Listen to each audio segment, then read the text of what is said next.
I now resume my function as President of the Council, and I now give the floor to those Council members who wish to make statements, and I give the floor to the representative of the United States. Thank you, Mr. President, for your leadership in calling this meeting, as well as thank you for your leadership of the Sanctions Committee, and we appreciate, Mr. Feltman, your briefing as well. This is the 9th time this year that the Security Council has met in reference to North Korea.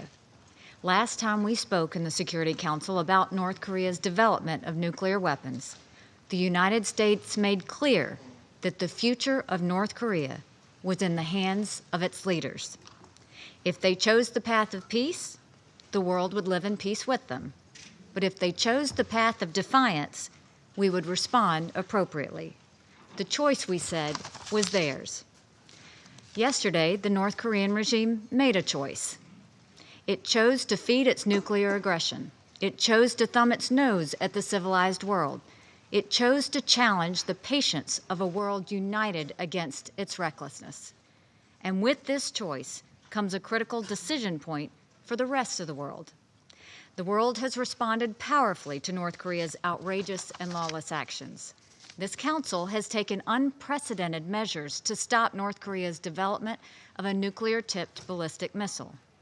We have leveled the most impactful sanctions that any country has experienced in a generation. We have cut deep into North Korea's major export industries to eliminate the revenue for its illegal missile program. We have reduced its military access to the refined petroleum needed to run its war machine. In addition to our work here in the Security Council, many nations have taken their own strong actions against North Korea's threat to peace. Just this year, as North Korea's behavior has become more intolerable, over 20 countries from every corner of the globe have restricted or ended their diplomatic relations. Mexico, Peru, Italy, Spain, and Kuwait have expelled North Korea's ambassadors from their countries. Portugal and the United Arab Emirates have suspended diplomatic relations. The Philippines and Taiwan have suspended all trade with North Korea. Singapore, formerly North Korea's 7th largest trading partner, has cut all trade ties. Uganda has halted all military and security ties. The European Union, Australia, South Korea, and Japan have made additional sacrifices for peace and security by going well beyond what the Security Council requires. All of the countries that have taken actions to isolate North Korea have acted out of deep concern about the regime's dangerous refusal to abandon its nuclear program. They have selflessly put the security of all of us above their individual political and economic interests. They have won the gratitude of the international community for their responsible actions. Regrettably, not all countries have done the same. All UN member states are, at the very minimum, obligated to fully implement all UN sanctions. But we know that's not happening in every case. This Council has banned coal exports from North Korea. And yet, we have reports of the regime continuing to smuggle coal into neighboring Asian countries using deceptive tactics to mask the coal's origins. This Council has required that all refined petroleum imports into North Korea not exceed the annual cap, and we banned ship-to-ship transfers. And yet, we see North Korea illegally obtaining refined petroleum from neighboring states through ship-to-ship transfers in the Yellow Sea and the Sea of Japan. There are countries that are continuing to fund the North Korean nuclear program by violating UN sanctions and obstructing our efforts. The world knows who many of them are. As successful as we have been in leveling multilateral sanctions against it, the North Korean regime continues to test new and more powerful missiles. And as it does, it continues its march toward a functional nuclear arsenal. The continuing development of these missile systems demands that countries further isolate the Kim regime. So today, we call on all nations to cut off all ties with North Korea. In addition to fully implementing all UN sanctions, all countries should sever diplomatic relations with North Korea and limit military, scientific, technical, or commercial cooperation. They must also cut off trade with the regime by stopping all imports and exports and expel all North Korean workers. Just last week, the world was given a stark reminder of the barbarity of the North Korean regime when one of its own soldiers fled the country. Even more than the dramatic video of the soldier's escape, more shocking was the soldier's medical condition unrelated to his bullet wounds. While being treated by a South Korean medical team, doctors discovered that the soldier had parasites and uncooked corn kernels in his digestive tract.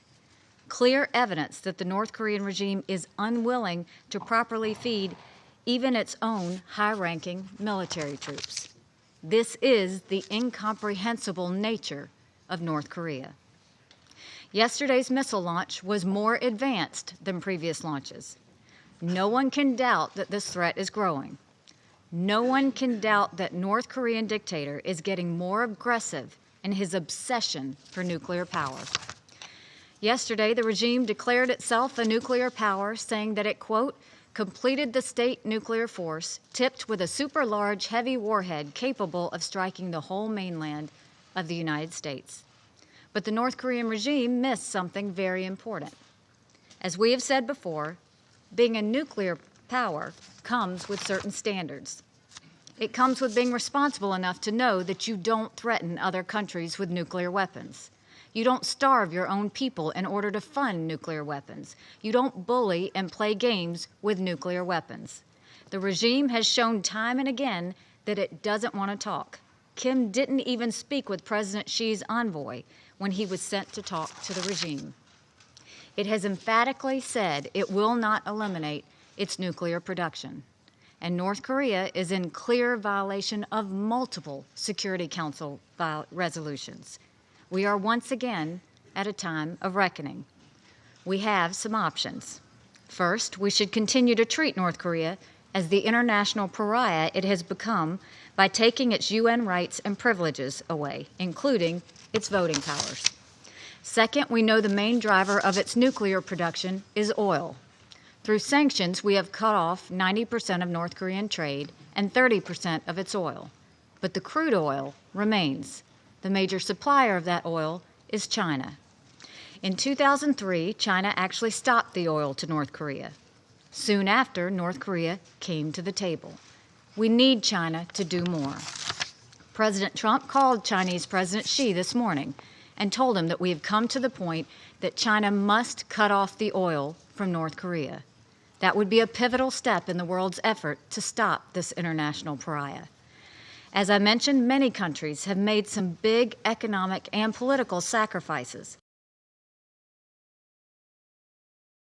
by cutting ties with North Korea. They did that to serve the peace and security of all of us. We now turn to President Xi to also take that stand. We believe he has an opportunity to do the right thing for the benefit of all countries. China must show leadership and follow through. China can do this on its own, or we can take the oil situation into our own hands. The dictator of North Korea made a choice yesterday that brings the world closer to war, not farther from it. We have never sought war with North Korea, and still today, we do not seek it. If war does come, it will be because of continued acts of aggression like we witnessed yesterday. And if war comes, make no mistake, the North Korean regime will be utterly destroyed. The nations of the world have it within their power to further isolate, diminish, and, God willing, reverse the dangerous course of the North Korean regime. We must all do our part to make that happen. Thank you. I thank